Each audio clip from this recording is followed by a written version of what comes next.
He tohu whakamaumahara kia Don Stafford, he korau o rongonui I tupu ake I roto o Te Arawa.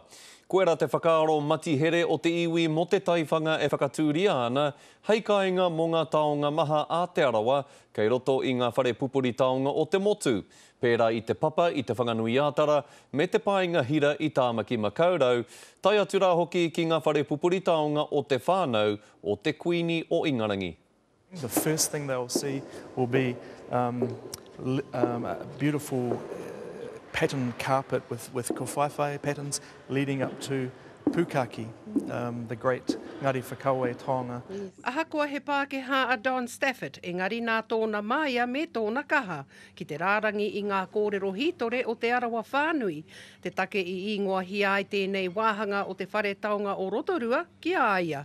He was a greatly loved historian for all Rotorua people, but particularly from Te Arawa.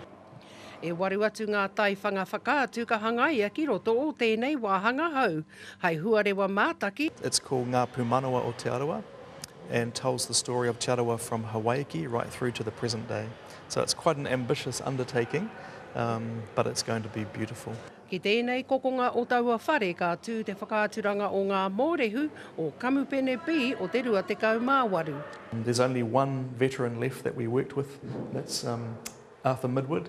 He's the only one left that is in the movie. We're standing in the theatre, of course, where the film will play every half hour.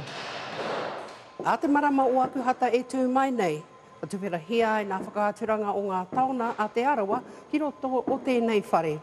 Engari, mai tēnei wā tai ki tērā, he nui noa atu ngā mahi.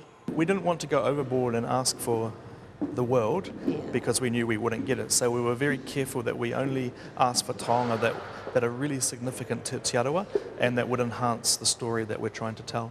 Mō ērā o ngā taonga kua roa e ngaru atu ana ki Ingarangi, ka tahi te mea tino whakamiharo.